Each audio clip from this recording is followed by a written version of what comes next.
Good morning students. आज का हमारा टॉपिक है immunity. It is the ability of the body to defend itself against disease causing organism. ये हमारी body की एबिलिटी होती है जो हमें प्रोटेक्ट करती है डिजीज़ से। इम्यून सिस्टम का रोल क्या होता है? हमारी बॉडी को प्रोटेक्ट करना नॉन सेल्फ एंटीजन से या फिर फॉरेन मॉलिक्यूल से। डिफेंस मैकेनिज्म का भी काम करता है। अगर कोई फॉरेन एंटीजन या फिर कोई फॉरेन मॉलिक्यूल हमारी बॉडी में एंटर करता है तो उसके अगेंस्ट इम्यून रिस्पॉन्स जनरेट करना और नॉन सेल्फ एंटीजन को बॉडी से रिमूव करना। इम्यून रिस्पॉन्स दो टाइप के होते हैं, इनेट रिस्पॉन्स एंड एडेप्टिव रिस्पॉन्स।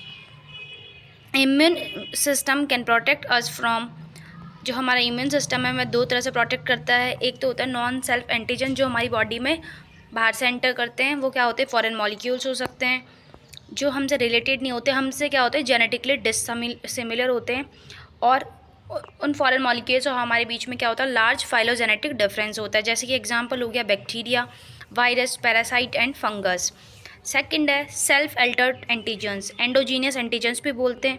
ये क्या होता है? जो हमारी खुद की सेल्स होती है वो क्या हो जाती है? इन्फेक्ट हो जाती है। जैसे कि वायरस इन्फेक्टेड सेल्स हो गई, बैक्टीरिया इन्फेक्टेड सेल्स हो गई, पैरासाइट इन्फेक्टेड सेल्स हो गई, fungus infected cells, cancer tumours या फिर कैंसर सेल्स को बोल सकते हैं। जो हमारी बॉडी है उनकी जो सेल्स है वो इन्फेक्टेड हो जाती है बाय द इंटरसेलुलर पैथोजेंस। अब बात करते हैं इम्यून सिस्टम दो तरह के होते हैं, इनेट इम्यूनिटी और एडेप्टिव इम्यूनिटी। जो इनेट इम्यूनिटी है वो क्या होती है? नॉन स्पेसिफिक होती है, मतलब वो हर पैथोजन के अगेंस्ट एक सिमिलर रिस्पॉन्स जनरेट करती है। ये क्या होते हैं? इमीडिएटली एक्टिवेट हो जाती है और ये क्या होती है? शॉर्ट टाइम के लिए एक्टिवेट होती है। अब बात करते हैं एडेप्टिव इम्यूनिटी की, जो क्या होती है? स्पेसिफिक होती है, मतलब हर पैथोजन या हर एंटीजन के लिए क्या होती है? स्पेसिफिक होती है। इसका एक्टिवेशन स्लोली होता है पर ये क्या होती है? लॉन्ग टाइम तक अपना रिस्पॉन्स जनरेट रखती है। ये क्या करती है? हमें स्ट्रॉन्ग प्रोटेक्शन प्रोवाइड करती है। अब बात करते हैं, एक हमारे पास ग्राफ है टाइम और लेवल ऑफ प्रोटेक्शन का। मतलब सबसे पहले क्या होता है? कोई भी एंटीजन आएगा तो हमारे पास क्या होता है? फिजिकल बैरियर्स होते हैं। वो क्या होते हैं? इन्यूट इम्यूनिटी को जनरेट करने से पहले क्या करते हैं? हमारी बॉडी को प्रोटेक्ट करते हैं। अगर फिजिकल बैरियर से एंटीजन क्रॉस हो जाते हैं उसके बाद हमारी बॉडी में होती है इन्नेट इम्यूनिटी। वो क्या होती है? नॉन स्पेसिफिक होती है।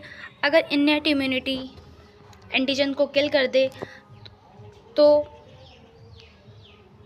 वो कुछ टाइम के लिए एक्टिवेट होते हैं। उसके बाद क्या होता है? जो इन्नेट इम्यूनिटी है वो एक्टिवेट करती है। अगर उस कोई एंटीजन हमारी बॉडी में एंटर कर जाता है तो एडेप्टिव इम्यूनिटी काम करती है। वो क्या होती है? स्पेसिफिक होती है, लॉन्ग टाइम ड्यूरेशन तक एक्टिवेट रहती है। सबसे बात करते हैं इनेट इम्यूनिटी। इनेट इम्यूनिटी क्या होती है? नॉन स्पेसिफिक इम्यूनिटी होती है। ये क्या होती है? एंटीजन एक्सपोजर से पहले ही एक्टिवेट हो जाती है। ये क्या होती है? इनबॉर्न होती है, नेचुरल इम्यूनिटी होती है।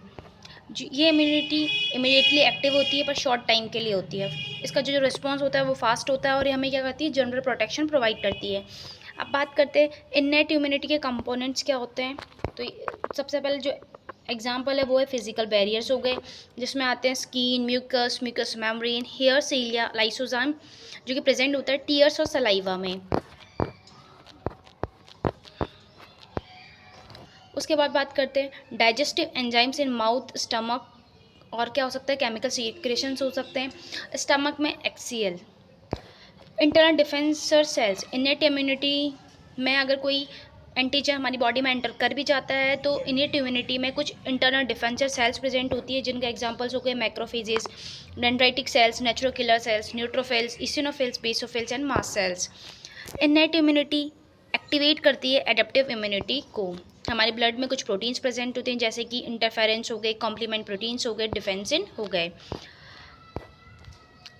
जो एंटीजन होते हैं उनके पर कुछ रिसेप्टर्स प्रेजेंट होते हैं, उनको रिकॉग्नाइज कौन करता है? उनको रिकॉग्नाइज करता है इनेट इम्यूनी सेल्स। उन पैटर्न्स को हम बोल सकते हैं टॉल लाइक रिसेप्टर्स प्रेजेंट होते हैं जो कि क्या काम आते हैं? पैटर्न रिकॉग्निशन रिसेप्टर्स बोल सकते हैं, जो क्या करते हैं? मॉलिक्यूलर पैटर्न्स को रिकॉग्नाइज करते हैं। यहाँ पे पीएमपी, जैसे कि पीएमपी हो गया पैथोजन एसोसिएटेड मॉलिक्यूलर प्रोटीन्स, डीएएमपी क्या हो गया? Damage associated molecular proteins. उसके बाद एग्जांपल्स हो गए जैसे कि पेप्टिडोग्लाइकेन्स, लाइपोपॉलीसैकेराइड्स, फ्लैजिला, बैक्टीरियल लाइपोप्रोटीन्स। अगर हमारी बॉडी में पेप्टिडोग्लाइकेन हमें मिलता है that's means it is a bacterial component, तो हमारी बॉडी इनेट रिस्पॉन्स जनरेट करेगी। तो जो इननेट इम्यूनिटी है उसका मेमोरी रेस्पॉन्स कितना होता है, लो होता है या फिर नहीं होता। इसमें क्या होता है, जो डाइवर्सिटी होती है वो लिमिटेड होती है, मतलब ये कुछ टाइप के ही एंटीजेंस को रिकॉग्नाइज कर सकते हैं। जैसे कि प्राइमरी डिफेंस मैकेनिज्म जनरेट करते हैं इननेट इम्यूनिटी। जो इननेट इम्यूनिटी है वो हर टाइम पे एक्टिव होती है और हर टाइम पे प्रेजेंट होती है। इननेट इम्यूनिटी की वजह से कोई भी ऑटो इम्यून डिसऑर्डर नहीं होता। बात करते हैं सेकंड, एडेप्टिव इम्यूनिटी। ये क्या होती है, हाईली स्पेसिफिक होती है। ये एंटीजन एक्सपोजर के बाद एक्टिवेट होती है। ये क्या होती है, स्लोली एक्टिवेट होती है, पर जो उसका जो रेस्पॉन्स है वो स्ट्रॉन्ग प्रोटेक्शन प्रोवाइड करता है। ये क्या करती है, adaptive immunity memory cells formation करती है। मेमोरी सेल्स का रोल क्या होता है, ये हमें लॉन्ग टाइम प्रोटेक्शन प्रोवाइड करती है फ्रॉम री infection with same pathogen. Memory cells produce after antigen entry. जो मेमोरी सेल्स है वो कब प्रोड्यूस होती है, एंटीजन एंट्री के बाद। यहाँ पे दो टाइप की सेल्स बनती है, B memory cells and T memory cells. उसके बाद करते हैं जो एडेप्टिव इम्यूनिटी की जो सेल्स है वो हो गई बीटा सेल्स। टी सेल्स जो 3 टाइप की होती है, T helper cells, T cytotoxic cells and T regulatory cells. यहाँ ब्लड प्रोटीन्स प्रेजेंट होते हैं जिसमें क्या प्रेजेंट होती है, antibody. Adaptive immunity high diversity show करती है, मतलब ये डिफरेंट टाइप्स ऑफ रिसेप्टर्स होते हैं इसके पास जो डिफरेंट टाइप्स ऑफ एंटीजेंस को या फिर different type of epitope conformation को रिकॉग्नाइज करते हैं। जो एडेप्टिव इम्यूनिटी की सेल्स है उनके ऊपर जैसे कि बीटा सेल रिसेप्टर उसके पास कितनी होती है, 10⁻11 टाइप्स की होती है। टी सेल रिसेप्टर कितने होते हैं, 10⁻12-13 टाइप्स। ये क्या करती है, ये एक्टिवेट होती है by the VDG recombination process. यहाँ पे क्या होता है, production of different types of receptor का प्रोडक्शन होगा डेट रिकॉग्नाइज डिफरेंट एंटीजन।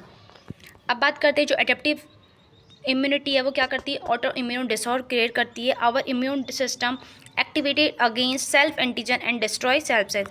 जो हमारा इम्यून सिस्टम है हमारी खुद की सेल्स के ऊपर एक्टिवेट होकर हमारी खुद की सेल्स को डिस्ट्रॉय कर देता है। Destruction of cell by self immune system. हमारी सेल्स का डिस्ट्रक्शन होना हमारे सेल्फ इम्यून सिस्टम की वजह से वो क्या लीड करता है, auto immune disorder. Thank you so much. अगर आपको हमारा लेक्चर पसंद आया तो उसको लाइक कीजिए, कमेंट कीजिए और सब्सक्राइब कीजिए। Thank you so much.